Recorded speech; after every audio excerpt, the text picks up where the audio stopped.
돈이 없어서 비참하다고 느낄 때라는 제목으로 하나님 말씀 증거하도록 하겠습니다. 세상이 돈이 중심으로 돌아가는 것 같습니다. 그래서 우리가 일상 용어 가운데도 돈이란 말을 생략해서 많이 쓰죠. 그래서 있는 사람 없는 사람 그럽니다. 나는 있는 사람이야, 나는 없는 사람이야. 뭐가 없다는 거예요? 돈이 있고 돈이 없다. 또 뭐 똑같은 얘기지만 가진 사람이고 뭐 없는 사람, 뭐 못 가진 사람 이렇게 표현할 때도 있죠. 근데 뭘 못 가졌다는 거예요? 돈을 못 가졌다는 거죠. 돈을 가진 사람, 못 가진 사람. 그 다음에 여유가 없어서, 뭐 여유가 있어서, 뭐 이렇게 얘기를 해요.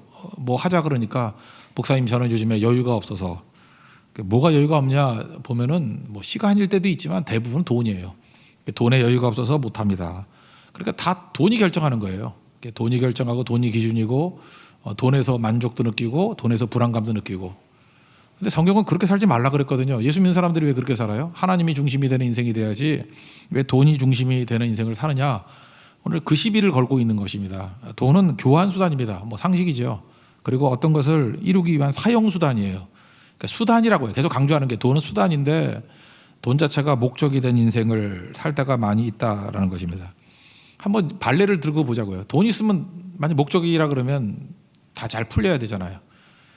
적어도 저는 그 산업 시대부터 시작해서 민주화 시대 이후에 지금 복지 시대라 그러나 다 살아본 사람인데 살다 보니까 그렇게 됐어요. 태어나길 그때 태어나가지고. 그래서 초등학교 다닐 때는 우리 집이 동네에서 첫 번째로 텔레비전 있던 집이에요. 텔레비전 그때 나오나 남진 나온다 그러면 동네 아가씨들 다 모여가지고 한 집에서 다 봤어요. 그리고 만화 가게에서 돈 내고 TV를 봤거든요. TV 있는 집이 없었어요. 우리 집 하나 정도. 그거 샀을 때 우리는 굉장한 걸로 알았어. 굉장한 걸로. 그때 뭐 도시바 19인치로 기억나는데 TV는 19인치인데 박스는 거의 60인치짜리 박스. 뭐 그렇게 만들어 놓고 그랬다고요. 그 다음에 우리 집에 없던 게 있었는데 우리 그 이모네가 먼저 가졌던 게 냉장고였어요. 미군 부대 다니던 분인데 냉장고. 그때 인사가 뭔지 알아요? 우리 집 오면 시원한 김치 있다 그거였어요. 그죠? 우리 집 오면 시원한 김치 있다. 그리고 여름에도 시원한 김치를 먹었다고 막 간증하고 다녔어요. 너 여름에 시원한 김치 먹어봤어? 막 간증하고 다니고. 그게 얼마나 행복이었는데요. 그게 행복이었고. 그 다음에는 뭐 한 중고등학교쯤 되니까 자동차네요. 그때는 한 반에서도 한 10% 정도가 자동차가 있었으니까 그때는 뭐 자가용 있는 집이 별로 없었거든요. 그래서 그때 그러더라고. 뭐 올림픽 때가 되면은 마이카 시대가 온다고. 집에 한 대씩 있게 된다고. 나는 내가 죽을 때까지 그런 날이 안 올 줄 알았어요. 진짜 그랬다니까요. 무슨 자동차 엄청난 거였거든요. 근데 지금이야 뭐 자동차가 뭐 문제입니까? 어떤 차를 타느냐에 따라 다른 거지. 이제 차 뭐 좋지 않다고 굉장히 슬픔에 빠져 있고 행복하지 못한 사람들 많이 있지 않습니까? 잘 보이게 다 돈이거든요. 이게 물질인데 물질이 점점 많아졌습니다. 옛날에 조선시대 같으면은 왕이 사는 것보다 우리가 더 나은 인생을 살고 있을 거예요. 분명히. 근데도 불구하고 우리는 행복하다고 느끼지 못합니다. 오히려 포기 시대예요. 훨씬 더 많아졌는데 포기한다 그러죠. 삼포 시대. 연애 포기하니까 결혼도 포기하고, 결혼 포기하니까 출산도 포기하고. 그 다음에 이것만 포기한 게 아니라 조금 지나다 보니까 이제는 집이 너무 비싸니까 내 집도 포기하고, 그 다음에 이제 뭐 관원상제 다 다닐 수 없다는 거예요. 부잣도 내기 힘들다는 거예요. 그래서 인간관계도 포기하고. 그래서 혼자 살겠다. 뭐 장례식이니 결혼식이니 언제 다 찾아다니냐. 안 받고 다 끊어버리겠어. 그래서 오포 시대. 그 다음에 더 가가지고 뭐 말도 잘 만들어내요. 그렇게 살 바에는 꿈도 포기해야 되고 희망도 포기한다. 7포 세대. 그 다음에 계속 만들어내요. 그래서 M포 세대. 그죠? 무한대로 만들어낼 수 있는 거죠. 잘 보세요. 무한대로 갖고 있는데 무한대로 포기하고 있어요. 그러니까 돈이 만족이 아니라는 거 알 수 있죠. 야고보서 쓰여진 상황이 핍박 상황입니다. 초대교회 상황이기 때문에. 초대교회라는 건 뭔지 아시겠죠? 조건이 나쁜 거예요. 예수 믿으면 조건이 좋아지는 게 아니고 조건이 나빠지고 상황이 나빠지는 것입니다. 그런데 이 초대교회 상황에서 이렇게 예수 믿으면 좋아지는 게 아니라 나빠지는 상황 속에서 하나님의 사람답게 살아가라는 거예요. 그럼 초대교회 같은 상황에서 하나님의 사람답게 살아가는 것이 돈일 일은 없을 거 아니에요. 돈이 없고 상황과 조건이 나쁨에도 불구하고 하나님 백성은 하나님 백성다운 인생을 살아야 된다는 것입니다. 그래 무슨 얘기예요? 돈 없어도 산다는 거예요. 얼마든지 그렇게. 우리가 어떤 걸 의지하고 있는지 의지하고 있지 않는지를 알 수 있는 게 뭐냐 하면 없어지면 무너지는 거예요. 내가 저 사람을 정말로 사랑했어. 근데 없어졌더니 그래도 살아. 나 너무 심한 얘기, 로맨티스트인가? 그러면은 살면 그건 아주 의지한 건 아니겠죠. 안 그래요? 근데 적어도 사랑한다 그러는 사람이 사라졌더니 한 3개월은 거의 미친 여자같이 살아가는 애가 있어요. 그때 주변에서는 쟤 미쳤는가 봐 그러는데 나는 보기 좋던데. 난 진짜 보기 좋아요. 난 그 미친 여자를 참 좋아해요. 보기 좋아요. 얼마나 사랑했으면 저 남자가 떠나가니까 저렇게 미친 여자가 되나? 그거는 의지했다는 거 아니에요. 진짜 사랑했다는 거 아니에요. 하려면 그렇게 해야지. 나 그런 사람 높이 평가해요. 그죠? 뭐 있으나 없으나 뭐 관계없고 애도 기간도 없이 끝내버리는 것보다는 더 아름다워 보이더라고. 그런가 세상 얘기지만 우리가 하나님을 의지했어요. 하나님이 사라진다 그러면 우리 인생은 무너져야 되는 거 아니에요? 당연한 거죠. 근데 우리가 돈을 의지해요. 어떤 사람은 이제 돈이 없어졌다고 이렇게 인생이 다 무너지는 사람이 있어요. 아니 돈이 없는데 왜 인생이 무너져? 그 얘기는 무슨 얘기예요? 돈 믿고 살았다는 거 아니에요. 그렇지 않아요? 좀 파산을 당해가지고 어려움을 당했어. 그랬더니 인격도 파탄이 돼버려. 그 사람의 뿌리는 돈에 있었던 거예요. 그리고 인생 살다 보면은 뭐 어려움 당할 때, 감옥에 갈 때도 있고, 파산 당할 때도 있고, 뭐 핍박 당할 때도 있고 그런 것 있지 않아요? 성경 보세요. 얼마나 많이 있었어요. 근데 그게 인생을 무너뜨립니까? 왜 안 무너지죠? 안 무너진 이유가 뭐예요? 그런 거 의지하고 살았던 적이 없었기 때문에 그래요. 의지하지 않은 건요, 있어도 그만 없어도 그만이에요. 조금 불편해지긴 할까? 뭐 그 정도지. 자기 인격이 무너지거나 그러지는 않는다는 것입니다. 그러므로 돈이 없어진다는 건 무슨 얘기냐? 일종의 시험이에요. 테스트고 자기를 증명하는 시간이에요. 나는 그거 의지하고 산 게 아니었습니다라는 것을 증명하는 시간. 사실 자기 자신도 모를 수 있거든요. 내가 하나님만 의지하고 세상 것들 의지하지 않았다라고 했는데 진짜 없어져 보는 거야. 진짜였네. 자기도 놀라는 거예요. 진짜였네. 돈도 마찬가지예요. 뭐 돈이 맨날 있으니까 저러지 막 이런다고요. 그러다가 저도 돈이 한번 없어져 봤거든요. 하나도 없어졌는데 그럼에도 불구하고 별로 안 힘들더라고. 뭐 제 아내가 힘들지 뭐 제가 힘드나? 뭐 안 힘들더라고. 그래서 혼자 이렇게 생각했어요. 나는 하나님을 의지하고 아내는 세상을 의지했나? 그것도 아닌 것 같고 실제로 거기가 생활을 해서 그런가? 뭐 이런 것도 있고 뭐 여러 가지 복잡한 것도 있었지만 하여튼 한 가지는 제 스스로에도 증명을 했던 것 같아요. 내가 그거 의지하고 산 건 아니었었네. 기쁘더라고요 오히려. 왜 그래요? 증명이 되는 거니까. 하나님께서 여러분들에게 뭐 굳이 증명해야 될 필요는 없지만 하나님은 알고 계시고요. 자기 자신에게 자기가 어떤 모습인지 좀 알아야 될 거 아니에요? 그러니까 스스로 증명하는 의미에서 그 없어진다는 것은 의지했는지 안 했는지를 알 수 있는 중요한 테스트가 될 수 있다라는 것입니다. 그러므로 오늘 이 본문 3절밖에 안 들었는데 중요한 메시지가 이게 돈 문제인데 오늘 제목이 뭐예요? 돈이 없어서 비참하다고 느낄 때, 돈이 없어서 비참하다고 느낄 때 느낌은 오잖아요, 누구나. 근데 이게 과연 어떤 의미가 있는 거냐는 거예요. 이게 의지할 정도냐, 아니면 느낌만 그러고 말아버리느냐, 이거 다르다는 거죠. 그래서 오늘 메시지는 이거예요. 돈이 판단의 기준이 되지 말라는 거예요. 돈이 우리의 의지의 기준이 되지 말라는 거예요. 선악 판단의 기준이 내가 되는 거를 죄라 그랬잖아요. 그러면 선악 판단의 기준이 돈이 되면 그건 더 나쁜 거지. 그죠? 돈을 의지한다 그러면 그게 하나님 자리에 들어가는 거 아니에요. 그러니까 판단이나 기준이나 의지하는 거 이거 다 하나님께 가야 될 얘기 아니에요. 선악 판단 누가 해요? 하나님이 하셔요. 우리가 의지할 분이 누구예요? 하나님이에요. 그죠? 그런데 우리는 그거를 갖다 나를 집어넣거나 돈을 집어넣어. 사실은 다 똑같은 거거든요. 그게 다 죄예요. 그러니까 그때 우리가 한번 확인할 수 있다라는 것입니다. 돈이 있으면 막 의욕이 생기고 막 우쭐해지고 담대하고 그것도 죄죠. 근데 반대로 돈이 없다고 침체되고 움츠러들고 열등감에 사로잡히고 그것도 죄예요. 성경 그러잖아요. 그래서 오늘 뭐라 그래요? 9절, 10절 상반절. 낮은 형제는 낮다라고 표현했는데 그 돈 없다라는 거예요. 자기의 높음을 자랑하고 뭐에서 높을까요? 하나님과의 관계와 동행에 있어서 높아지는 것이고, 부한 자는 뭐겠어요? 말 그대로 돈 많은 사람. 자기의 낮아짐을 자랑할지니 이게 하나님의 은혜였다. 나는 연약하고 부족하다. 이렇게 반대를 추구해야 된다는 것입니다. 다윗 보세요. 다윗도 가난했잖아요. 그런데 골리앗 앞에서 가난하다 그래요? 나는 칼과 단창과 창과 단창 들고 나오지만 나는 내가 모욕하는 만군의 여호와 이름으로 나간다. 뭐예요? 자기가 낫다고 생각하는데 의기소침하지 않죠? 하나님을 자랑하고 나가잖아요. 그러니까 이게 올바른 자세겠죠. 그러니까 낮은 자들 그럴 때 자기의 높음을 자랑하고 이거 뭐예요? 하나님의 이름을 자랑하고 하나님 능력을 자랑해야 된다라는 것입니다. 반면에 우리는 보통 그러잖아요. 돈 많은 사람들 교만하다고 맨날 그것만 욕만 하는데 돈 없다고 움츠러드는 거 그것도 욕해야 돼요. 아, 너 믿는 자가 많냐고 돈 없다고 움츠러드냐? 돈 없다고 위축되냐? 돈 없다고 열등감에 빠지냐? 그 동일한 비난의 대상이죠. 네가 도대체 기준이 뭐야? 이렇게 물어야죠.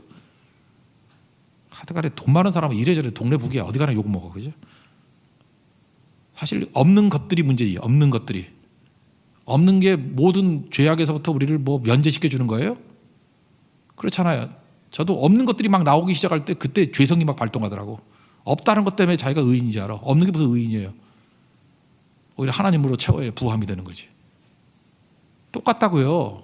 성경의 기준은 부함도 가난함도 아니에요. 그래서 그걸 기준으로 뭐라고 얘기하든 간에 다 틀린 거예요. 그거는 하나님의 기준이 돼야죠. 하나님으로 부유한 자, 하나님으로 없으면 가난한 자, 뭐 그런 거죠. 그러니까 기준 얘기입니다. 기준. 이거는 뭐가 됐든 간에 그걸 기준으로 삼는 것은 올바른 게 아니라는 거예요. 그래서 없다고 자기 스스로를 하찮게 여기면 안 된다는 것입니다. 우리 하나님 형상인데요. 왜 나를 하찮게 여겨요? 뭐 어떤 사람 나이 좀 들었다고 나이 들었다고 자기 스스로를 하찮게 여겨요. 누가 그러래요? 그거 범죄예요. 돈 없다고 자기를 하찮게 여겨요. 누가 그러래요? 그거 아니라고요. 몸매가 깨졌다고 뭐 하찮게 여겨요? 내 얘기인데 요즘에 그 옷이 안 맞아가지고 잠깐 배가 나가가지고 그래서 옷을 사는데 하나도 기쁘지가 않고 슬펐어요. 야, 몸매가 깨져가지고 돈은 돈대로 들고 참 힘들구나. 그래서 잠깐 의기소침할 뻔했어. 그래서 내가 거기서 벗어나려고 잠깐 집사님한테 물어봐. 저 괜찮지 아직은? 괜찮죠? 그랬더니 위로의 영이 임하더라고. 아주 괜찮아요. 아무도 몰라요. 근데 어떤 정직한 영을 가진 한 형제가 있어요. 이민우라고. 목사님 지난번 선교 때 티 입고 나왔을 때 깜짝 놀랐어요. 그래서 난 또 왜 놀랐냐 그랬더니 그렇게 배가 많이 나온지 몰랐어요. 그 죽여버리고 싶더라고 그게 완전히 그거. 그죠? 그러나 또 돌이켜보니까 하나님께서 그 정직한 영에 임금님 뭐 옷은 뭐 벌거벗은 임금님 뭐 그런 거 똑같은 거죠. 걔는 나이가 41살이 됐는데도 그렇게 철이 없어요. 철이 없는 게 아니라 순진해요. 그러나 죽이고 싶었어요. 그러나 그런 마음이 있죠.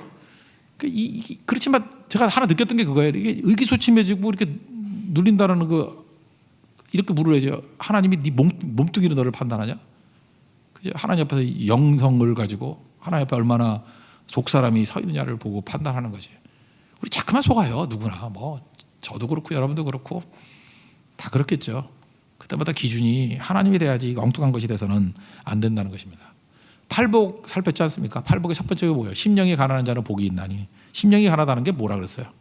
하나님에 대한 더 깊은 갈망이 있는 사람. 그러니까 하나님으로 갈망을 갖고 있는 거예요. 그러면 첫 번째 복에 해당되는 게 짝이 있다 그랬죠. 5번, 1번이 5번, 2번이 6번, 3번이 7번, 4번이 8번 그랬죠. 심령이 가난한 자는 복이 있다. 하나님에 대한 더한 갈망이 있는 사람, 하나님으로 채워지길 원하는 사람, 하나님이 기준인 사람, 하나님 외에는 만족이 없는 사람, 그게 심령이 가난한 자예요. 그런 사람은 하나님 마음이 생기겠죠. 다섯 번째가 뭐예요? 긍휼히 여기는 자는 복이 있다고. 긍휼이 뭐예요? 이게 merciful이라니까. 이게 헬라어로는 스프랑코니조마이, 불쌍히 여기다. 불쌍히 여길 때마다 기적이 나타났어요. 불쌍히 여길 때마다. 그러니까 우리 마음 가운데 하나님 마음이 있는 거예요. 불쌍히 여기는 마음. 그러니까 기적이 나타나는 거죠. 하나님을 갈망하는 마음, 불쌍히 여기는 마음. 그래서 기적이 나타나는 거예요. 이게 돈하고 무슨 관계가 있어요? 돈이 없어요. 아무것도 없어요. 그래서 돈을 추구하는 게 아니라 하나님을 갈망해요. 하나님을 갈망하는 그 순간에 세상과 나는 간고도 없어요. 그리고 불쌍히 여기는 마음이 나를 지배해요. 그랬더니 아무것도 없는 것 같이 보이는데 나를 통해서 마구마구 기적이 나타나는 거예요. 마구마구. 그게 능력 있는 삶이죠. 그래서 저 사람은 돈으로 사는 사람이 아니고 하나님으로 사는 사람이구나. 그러고 살아간다는 것입니다. 그 예수를 너무 잘 믿는 사람들 그 소개를 하면 여러분들이 기죽죠. 기죽어서 뭐 저 사람은 뭐 저러니까 그렇지. 그런데 그냥 우리하고 비슷한 수준에 있는 사람이라든지 상당히 그 술을 좋아하는 크리스찬이라 그러면은 좀 위로가 되죠. 예, 술을 엄청 마셨던 크리스찬 그럼 좀 위로가 될 거예요. 그게 이제 천상병 시인이라는 분인데 천상병 그 분의 시 두 개를 소개해 주면 제일 유명한 귀천이죠. 귀천 그리고 또 하나는 행복. 이분이 귀천이라는 거 제일 유명할 거예요. 아마 문단의 마지막 남은 순수 시인이라고 얘기를 해요. 난 이분이 좋은 게 정치색이 없어요. 그냥 순수해. 고난은 엄청 당했는데 동백림 사건이라고 있잖아요. 동베를린 사건, 그거 간첩 조작 사건이거든. 그 서울대 출신 애들 그냥 간첩 다니는데 때려잡은 사건이 있어요. 근데 찬상병 시인은 그 주모자도 아니에요. 걔네들과 친했다고 끌려가가지고 얻어 터져서 그 애도 못 낳게 됐어요. 더 설명 안 해도 되겠죠. 남자가 얻어 터져서 애를 못 낳을 정도 어디 맞았는지 알겠죠. 그래서 그 장애를 입었던 분이에요. 그러니까 분노심도 있고 서울 상대 다녔거든요. 똑똑한 사람이잖아요. 천상병. 근데 귀천이라는 걸 보니까 하늘로 돌아가리라, 하늘로 돌아가리라 3번 얘기하는 거예요. 하늘로 돌아가리라, 어쩌고 저쩌고 뭐 하늘로 돌아가리라. 제일 마지막 연이 이런 거예요. 하늘로 돌아가리라. 아름다운 이 세상 소풍 끝나는 날 가서 아름다웠다고 말하리라. 이게 귀천이에요. 하늘로 돌아가리라. 하나님께 간대요. 우리가 천국 간대요. 그리고 이 세상이 소풍이래요. 아름다운 이 세상 소풍 끝나는 날 하나님 앞에 가서 아름다웠습니다 라고 말하겠대요. 이거 찬상병이기 때문에 이게 시예요. 가슴에 화가 났죠. 마치 넬슨 만델라 같아요. 미움도 없고 분노도 없고 초연히 하나님 앞에 살아가는 그런 모습들. 이 사람은 절대 돈이 기준 아니에요. 하나님의 기준이지. 행복이라는 거, 우리 찬양도 있지만 행복도 이거예요. 천년이 이래요. 나는 세상에서 세상에서 제일 행복한 사나이다. 선언이에요. 그죠? 이렇게 선언해버려요. 완전 연역식이에요. 나는 세계에서 제일 행복한 사나이다. 그렇고 설명하는데 설명하는 게 좀 찌질해 보여요. 아내가 찻집을 경영해서 생활에 걱정이 없고, 제 옛날 꿈이었는데 여자가 돈 많이 벌고 놀고 먹는 거였는데 천상병이 이랬어요. 대학을 다녔으니 배움의 부족도 없고 서울 상대 나왔거든요. 시인이니까 명예욕도 충분하고 천상병 다 알잖아요. 이쁜 아내니 여자 생각도 없고 아이가 없으니 뒤를 걱정할 필요도 없고 집이 있으니 얼마나 편안한가. 막걸리를 좋아하는데 아내가 다 사주니 무슨 불평이 있겠는가. 이건 빼고 싶더라고. 크리스찬이 이러면 안 되지, 그죠? 우리 교회도 그 천상병 따라가지고 이렇게 술과 예수님을 두 주님을 모시는 분들이 계시는데 이분이 그랬어요. 그 다음에 연이 바뀌어서 더구나 하나님을 굳게 믿으니, 이분 믿음이 있거든요. 하나님 굳게 믿으니 그 다음 뭐라고 얘기해요? 이게 너무 든든해. 이 우주에서 가장 강력한 분이 나의 백이시니, 이 우주에서요, 이 지구에서도 아니고 이 우주에서 가장 강력한 분이 나의 백이래요. 백이시니 무슨 불행이 온단 말인가. 그러고 죽었어요. 천상병도 이렇게 살았어요. 우리가 좀 비슷하잖아요, 그죠? 비슷하거나 또 전통적으로 뭐 술 안 마시면 예수 잘 믿는다고 생각하시는 분들은 천상병보다 내가 잘 믿잖아 이렇게 믿는 분들도 있죠. 어쨌든 베드로 수준은 아니잖아. 바울 수준은 아니잖아. 이 사람의 기준이 뭐예요? 돈 아니었어요. 하나님이었어요. 그래서 나는 세상에서 가장 행복한 사나이래요. 저는 이게 필요하다고 생각합니다. 하나님께서 여러분 돈 없어도 살아요. 잠깐만, 돈만 너무 기도하지 말아요. 돈 없어도 일이 되니까 안 주시는 거지. 돈 없어서 안 되는 일은 없어요. 다 되는데 그냥 돈 의지하지 말라고 그런 것도 있고 훈련일 때도 있고, 하나님 필요하면 주시지 안 주시겠어요. 구하긴 구하라고. 안 주시면 나중에 줄 거예요. 나중에 내가 보장해요. 나중에 줄 거예요. 농이라는 거 있죠. 농도 할 때 짙을 농자, 그 농사할 때 농 옆에 마음 심자 있는 거, 그죠? 농한 것에서 만병이 온대요. 뭐든지 이렇게 진하게 먹거나, 그래서 에스프레소 이런 거 별로 안 좋은 것 같아요. 너무 진하게 먹거나 너무 많이 먹거나 과한 것에서 문제가 생긴다. 돈이 그래요. 돈이 적정하면은 힘이 되지만 과하면 저주입니다. 돈 많은 것도 저주예요. 우리 망해요, 그것 때문에. 그래서 과함이 만병의 근원이라는 거. 이거 병 얘기 아까 얼마 전에 제가 주일에 그 류마티즘 관절염 얘기를 했죠. 그 코르티손이라는 약이 있는데 이 약에 부작용이 많아요. 그래서 부작용을 조금 이렇게 보완한 새로운 약들이 나온 게 스테로이드야. 스테로이드는 저도 전쟁 기간에 문제가 있을 때 스테로이드 16알 먹고 8알 이렇게 먹고 그랬거든요. 이게 굉장히 강한 약이에요. 스테로이드. 그래서 뭐 귀 안 들리고 하는 분들도 요즘에 우리 교인들도 가서 스테로이드 맞고 그러던데, 스테로이드가 엄청 좋은 거예요. 그렇지만 이거 과다 복용하면요 부작용 엄청나요. 골다공증 이거 계속해서 먹으면요 뼈 가로돼요. 이렇게 제가 딱 따라도 뼈가 부러져. 당뇨 이런 거 생기고요. 면역 억제, 혈압 막 올라요. 이거 막 먹으면요 혈압 막 올라가. 막 180 이렇게 올라가요. 녹내장, 백내장, 눈 안 보이기 시작하고. 눈에 띄는 부작용이 과체중이에요. 이거 스테로이드 이거 많이 맞으면 체중이 늘어. 그래서 쿠싱 증후군이라 그래요. 쿠싱 증후군. 그래서 이렇게 병원에 가면 전 이제 목사니까 신방을 가잖아요. 병원 신방 가면은 뭐 할 수 없죠. 뭐 이분은 너무 아프니까 이렇게 스테로이드를 좀 과도하게 투여하신 분들 보면 쿠싱 증후군인데 얼굴이 보름달 같이 되는 거예요. 태어날 때부터 보름달 말고 길쭉했는데 이렇게 동그래져요. 보름달. 그리고 복부 비만, 배가 볼록 튀어나오고 손발이 가늘어져요. 그래서 스테로이드 처방받으면 여자분들이 갑자기 살찐다 그래요. 한 3, 4kg 찌고 막 그래요. 근데 그 찌는 게 얼굴은 동글동글해지고 그래서 마른 여자는 예뻐 보여요. 이렇게 살이 붙어가지고 동글동글. 더 먹으면 이제 원이 돼요. 배는 가짝금 나오고 다리 가늘어지고. 이 스테로이드가 이게 동물성 스테로이드를 뭐라 그러냐면 이게 콜레스테롤이라 그러거든요. 그러니까 똑같은 거예요. 스테로이드가 이게 빠르게 효과를 주는 거와 마찬가지로 고기 좋아하시는 분들 막 시뻘건 고기 막 구워 먹으면 갑자기 힘이 솟죠. 눈이 밝아지고. 스테로이드 현상하고 똑같은 거거든요.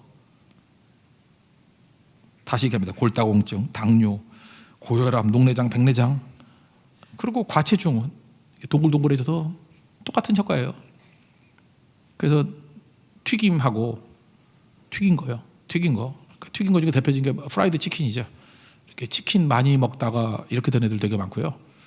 뭐 어디 가서 고기 뭐 8인분씩 먹고 이런 분들은 곧 장례식 준비를 하셔야 돼요. 그 오래 못 살아요. 그러면 다 이런 일이 벌어져요. 이 동물성 콜레스테롤 이게 제일 많이 모이는 게 달걀 노른자라 그러고, 그게 어디 또 많은지 알아요? 그게 담석에 많아요. 그러니까 콜레스테롤 많이 먹으면은 온몸에 돌이 많은 거야. 돌이 뭐 담석증 생기고 맨날 요로결석이라 그래가지고 아프다 그러고 맨날 뭐 맥주 마시면 나온다 그래가지고 뭐. 남자 화장실 가면 갑자기 똑똑 소리 나는 데 있어. 어떤 아저씨 보면은 아니 그 소변을 보는데 왜 소리가 나? 돌멩이가 떨어져 나온 거야. 별의별 아저씨 다 있어요. 다 보면은 배 나와 있고 고기 좋아하고 고기 냄새 나고 이쑤시개 쑤시고 있고 그런 분들이에요. 과하면 안 된다고. 과하면 지금 그거 보여주잖아요. 그래서 하나님께서 여러분들 그렇게 과하지 않게 만드는 거죠. 돈이 그런 것 같아요. 제가 볼 때 이 스테로이드하고 제일 비슷한 게 돈이에요. 처음 먹을 때는 효과가 있어요. 너무너무 효과가 있는데 나중에는 이 부작용 엄청나요. 제가 옛날에 도남동에 살았는데 그 밑에 우리 어머니 단골 약국이 있었어요. 그분 전도한다고 엄청 그랬는데 성격 되게 좋고 그 이대 나오신 약사하신데 전국에 소문이 났어요. 왜냐하면 내가 약국에 줄 서 있는 거 처음 봤어. 사람들이 엄청 줄 서 있는 거야. 그래서 저는 그거 먹으면 안 된다고. 약이라는 거는요 적정히 먹으면 약이고 많이 먹으면 독이라고.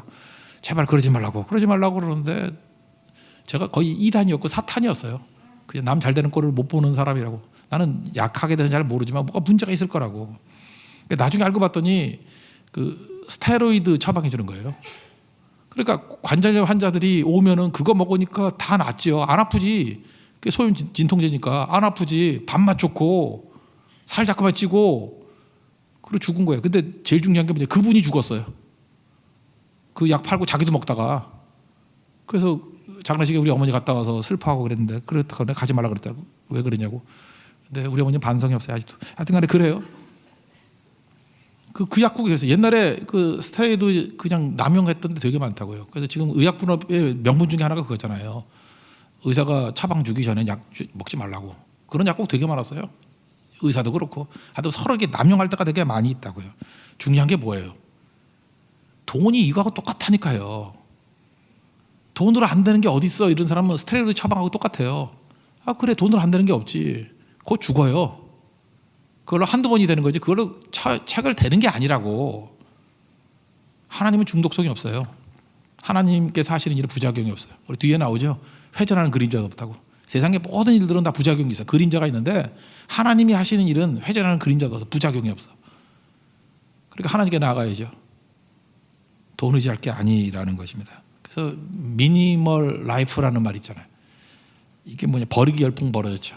이 미니멀 라이프, 버린다는 것과 포기하고는 다르죠. 아까 3포 5포 그러는데 그 버리기는 내가 버리는 거예요. 적극적인 거예요. 왜 버리죠? 살기 위해서. 돈 같은 거 의지하는 거 버리고 하나님 의지하는 거예요. 살기 위해서. 겨울철 나무 얘기했잖아요. 나무가 낙엽 떨어뜨리고 바짝 말라버리고. 왜 그래요? 그래야 모든 에너지를 뿌리에 담을 수 있고, 나무가 말라야, 만약에 나무에 수분이 있으면은 겨울철에 영하 10도 20도 돼버리면 이게 얼으면 팽창이 되잖아요. 그럼 자기 몸이 쪼개져서 죽는다고. 그러니까 하나님께서 우리 몸 가운데 습기를 빼버리는, 바짝바짝 마르게 만드는 이유가 뭐예요? 험난한 시절이 오더라도 우리 쪼개져서 죽지 않아요. 근데 쓸데없는 거 이렇게 쥐고 있다가 그것과 함께 내가 죽는 거예요. 쪼개져서 박살이 나버린 인생이 되는 거예요. 거두어가시는 의미도 아셔야 된다는 것입니다. 여러분 교제할 때도 그렇고 인생도 추나추동을 지나봐야 돼요. 인생이 봄만 있는 거 아니에요. 여름만 있는 거 있고 가을만 있는 거 아니라고. 겨울이 있어요. 겨울이. 겨울 어떻게 버티는지. 여러분 인생에 겨울이 있다니까요. 인생의 겨울을 어떻게 버틸 거예요? 쓸데없는 낙엽 다 버리고 하나님의 우리를 마르게 만들 때 그거 영접하는 거예요. 아, 하나님이 마르게 만드시는 이유가 있구나. 그래야 겨울을 넘겨서 봄을 맞이합니다. 일어나게 된다는 거예요. 오늘도 이 자리에 분명히 인생의 겨울을 맞고 계신 분들이 있어요. 낙엽 떨어지는 게 복이고요. 바짝바짝 마른 게 복이에요. 이때 우리가 가장 중요한 거 하나 붙들어야 될 게 뭐냐면 하나님 붙드는 거예요. 가장 중요한 예배, 기도, 선교. 이 중심, 이 돈 중심이 아니라 예배, 기도, 선교, 이게 중심이 돼서 나머지는 해도 그만 안 해도 그만. 그러나 반드시 이것만을 지킨다 그러면 그게 나를 지키는 힘이 된다라는 것입니다. 여러분 그런 인생 살아가는 하나님의 종 되기를 바랍니다. 그래서 그 다음에 뭐라고 얘기해요? 흐름이 있어야 된다는 얘기죠. 10절 하반절 보니까 풀에 꽃과 같다. 인생이라는 게 돈 같은 게 풀에 꽃과 같다. 해가 돋고 뜨거운 바람이 불어 풀을 말리면 꽃이 떨어져 그 모양의 아름다움이 없어지나니 부한 자도 그 행하는 일에 이와 같이 쇠잔하리라. 세상의 돈이나 세상의 기쁨은 다 적응돼 버린다는 거예요. 이게 뭐 경제학에서는 한계 효용 체감의 법칙 그러잖아요. 기쁨과 만족은요 금방 사라지는 거예요. 그러니까 요즘에 순삭이란 말 많이 쓰잖아요. 순식간에 삭제. 인생이 순삭 인생이에요. 뭐 안 그렇습니까? 순삭. 순식간에 삭제되는 거예요. 뭐가 그렇게 기뻐요? 좋은 차? 아, 차 샀다가 되게 좋아하는데, 뭐 이렇게 뚜껑 열린 차 샀다가 좋아하는데 6개월 지나서 좋아하면 그거 미친놈이에요. 6개월까지 안 가요 그거. 집 샀다가 좋아하죠. 내가 우리 교회 교인들이요 한강에 조망 좋은 집에선 다 사는 것 같아. 어떤 집에 갔더니 신방을 하기가 싫어. 너무 멋있어서. 우와, 난 그렇게 경치 좋은 데 처음 봤어요. 우와. 윤혜린 집사님 집도 무지 좋거든요 거기. 우와, 음식이 안 보여. 경치만 보여. 다 손님들만 가가지고 우와 그래. 그래서 물어봤어요. 그 집사님 어떻게 사세요? 그랬더니 본 적도 없대. 거기 왜 쳐다보냐? 그 집사님 뭐라 그러는지 알아요? 거기 왜 쳐다보래? 밤에만 들어오는데. 그 왜 쳐다보네? 안 봐요. 우리 교인 가운데 한 사람이 이거예요. 어떤 집을 가다가 어떤 큰 빌라가 있는데 그 와이프가 그 집을 사자고 막 고집을 했대. 이거 벽난로가 있어가지고. 이분은 이제 허세가 심한 분이에요, 그죠? 벽난로에 나무 집어넣어가지고 커피 마시면서 음악 듣는 게 꿈인 분이에요. 얼마 전에 이사 갔거든요. 내가 물어봤어요. 벽난로 몇 번 떼봤더니 한 번도 떼본 적이 없대요. 거기 넣으려 그랬더니 나무를 어디서 구하며 또 넣었더니 연기 나고 한 번 하려고 하다 말아버렸대요. 그거 없애버렸으면 지민이도 갖다 놓고 더 멋있을 건데, 그죠? 그거 쓸데없는 거 하다가 그래요. 인생이 그래요. 그거 벽난로 좋아한다 그래도 그거 써봐야 몇 번 쓰겠어요. 제가 그 샌프란시스코에 이제 아는 그 형제가 있는데 그 형제가 제가 샌프란시스코 갈 때마다 차를 빌려주고 하는데 컨버터블이라는 거죠. 뚜껑 열린 차. 뚜껑 열린 멋있어요 그거. 그 미국 차인데 버튼을 하나 딱 누르면은 이게 뚜껑이 척척척 저렇게 한 4번인가 접혀서 딱 닫혀. 근데 시간 재보니까 한 2분 걸려 이게 닫히는데. 그때 내리려고 그랬더니 또 닫아야 된대. 이유가 뭐냐? 거기 도둑이 많아가지고 다 집어간대. 그리고 그 스포츠카는 특징이 뭐냐면 그 핸들이 이렇게 빠지대. 뭔지 몰라요. 그 힘 잘못 좀 빠져요. 이렇게 잡아당기게 빠져 바깥으로. 핸들도 빼놓더라고. 그것도 훔쳐간대. 그래서 뭐 하나 사러 나가려고 그러면 한 10분 걸려. 그 작업을 하는데. 또 돌아와가지고 다시 설치하려고 그러는데 한 5분 걸리고. 그래서 한 3번인가 내렸는데 계속 그러는 거예요. 너 지금 이러고 사냐? 그랬더니 저도 짜증나대요. 그래서 이거 다시는 안 한다고. 그래서 그다음부터는 뚜껑 안 열더라고. 그래서 나중에 내가 물어봤어요. 그때 처음 샀을 때거든요. 너 뚜껑 몇 번이나 열어봤냐 했더니 5번도 안 열어봤대. 왜냐면 문 잠그고 다녀야 되니까. 여기 혹시 컨버터블 타고 다니시는 분들 얼마나 열고 다니십니까? 우리나라에도 꽤 많이 팔렸어요. 근데 길거리 한번 나가보세요. 뚜껑 열고 다니는 차 봤어요? 그 여자 꼬시려고 가끔 미친놈 애들 돌아다니는 애 빼놓고 누구 봤냐고. 비 오면 비 맞아야지. 여름에서 열 것 같죠. 여름엔 다 죽어요. 더워서 다 죽어요. 제가 옛날에 그 롱비치부터 이렇게 타고 갔는데 다 죽겠더라고. 그리고 그 뒷좌석 되면 바람이 엄청 나가지고요. 못 서 있어요. 이렇게 쑥그리고 있어야 되지. 앞에만 막아줘요. 순식간에 삭제된 인생이에요.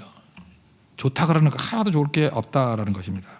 그러므로 인생이 다 이런 건데 이런 거에 인생 걸 필요가 없는 거죠. 그래서 여기 보세요. 흐름을 가지라는 거예요. 흐름. 우리가 비워야 되는 게 첫 번째고 비우는 거. 하나님으로 채우는 게 두 번째고. 그러니까 우리는 첫 번째나 두 번째예요. 가난하다 그런 사람은 비워 있는 상태예요. 그럴 때는 하나님 더 풍성한 걸로 채워주세요. 이때가 좋은 거예요. 그리고 부자라 그럴 때는 채워져 있는 거예요. 부자 영성 뭔지 알아요? 빨리 나눠야 돼요. 나눔이 영성이라 그랬죠. 내 빵을 위해서 뛰는 건 육적이지만 남의 빵을 위해서 몸부림치는 건 영성이라고. 그래서 나누는 거. 그러니까 부자나 가난한 사람이나 첫 번째나 두 번째 단계 그 차이일 뿐이에요. 이게 다 순환이 되는 거예요. 비움, 채움, 나눔. 다시 나누면 비워지죠. 비움, 채움, 나눔. 비움, 채움, 나눔. 이게 계속 도는 거예요. 이게. 그래서 흐름이 생기는 거예요. 흐름이 생기는 게 신앙입니다. 그래서 그 한 상태에 머물러 있으면 안 된다고요. 머물러 있으면은 우리 모든 인생이 다 이게 순환 인생이 돼야 돼요. 그래서 누가복음 12장 33절에 이런 얘기잖아요. 너희 소유를 팔아 구제하여. 그게 뭐예요? 쟁겨두지 말라는 거예요. 낡아지지 아니하는 배낭, 낡아지지 아니하는 백팩이 있대요. 그걸 만들어 하늘에 둔 바 다함이 없는 보물이니 거긴 도둑도 없고 동록도 없고 좀도 없고 너희 보물이 있는 것에 너희 마음이 있느니라. 성도는 이렇게 살아야 된다는 거예요. 돈에 우린 치심하지 않습니다. 하나님이 기준이고 하나님이 비움, 채움, 나눔 그 순서를 주신다는 거예요. 기준은 뭐예요? 중심이. 하나님 중심이라는 게 뭐예요? 예배, 기도, 선교 중심의 인생을 살라. 그게 가장 안전한 인생입니다. 저는 그 매일같이 그 내셔널 지오그래픽 그 유튜브를 봅니다. 난 동물들 싸우는 거, 동물들 뭐 하는 게 너무너무 재밌어요. 동물이 너무 좋아요. 그래서 매일같이 컨디션 나쁜 날은 5개 보고 컨디션 좋은 날은 하나씩 보고 하는데 조금 전에 봤던 게 뭐냐면 어떤 사람이 사파리 자동차 타고 사파리 투어를 갔어. 엄마가 남편하고 애 하나인데 사진 찍어주다 바깥에 나갔어. 사자가 와서 물어가는 거예요. 엄마를. 순식간에. 사자 진짜 엄청 빠르대요. 사자는 큰 고양이에요. 정말 빨라. 그게 멀리 있었던 것 같은데 순식간에 와서 그냥 탁 채갔는데 남편이 아내를 도와준다 나갔다가 사자가 딱 쳐다보니까 쫄아가 다시 들어갔어요. 그리고는 더 영상은 안 나오는데 거기 자막으로 나온 게 뭐냐면 나중에 그 엄마 몸통이 사라진 채 발견됨. 다 잡아먹힌 거예요. 제가 이런 거 보면서 느끼는 게 이거예요. 우리 이제 겉멋 살면서 멋지게 살라고 뭐 인스타에 올리려고 사진 찍으려고 하는 그런 인생들 그거 다 가짜거든요. 제일 안전한 자가 어디예요? 차 안이에요. 차 안이 어디예요? 그게 예수님 아니에요. 예배에 머물러 있고 기도에 머물러 있고 선교에 머물러 있으면 제일 안전합니다. 예배 떠나고 기도 떠나고 선교 떠나가지고 뭐 멋지게 산다. 인스타에 올리겠다. 내 인생은 나의 것. 그러면서 뭐 유럽 돌아다니면서 먹는 거 찍어 올리고 나중에 사자가 잡아가요. 몸뚱이가 없어지고 머리만 남았음. 또 취향이 다른 사자라 그러면 머리만 없어지고 몸뚱이만 남았음. 그럴 수 있다고요. 베드로 그런 얘기 하잖아요. 5장 8절에 근신하라 깨어라 너희 대적 마귀가 누구 같대요? 우는 사자같이 삼킬 자를 찾는다고. 돈 기준으로 사는 사람은 사자 밥 됩니다. 마귀 같은 사자 밥 됩니다. 우리가 부드럽게 하나님 중심이에요. 지금도 없어졌다 그럴 때 너무 연연해하지 말고 내 중심이 뭔지를 증명하는 시간이고 내가 의지했던 게 무엇인지를 증명하는 시간이라고요. 주님만 의지하고 살아가는 하나님의 정되기를 축원합니다. 자리에서 일어나겠습니다. 우리 동행 찬양하겠습니다. 동행. 우리 천상병 시그에서 행복 찾아가죠. 화려하지 않아도 행복으로 합시다. 행복. 화려하지 않아도.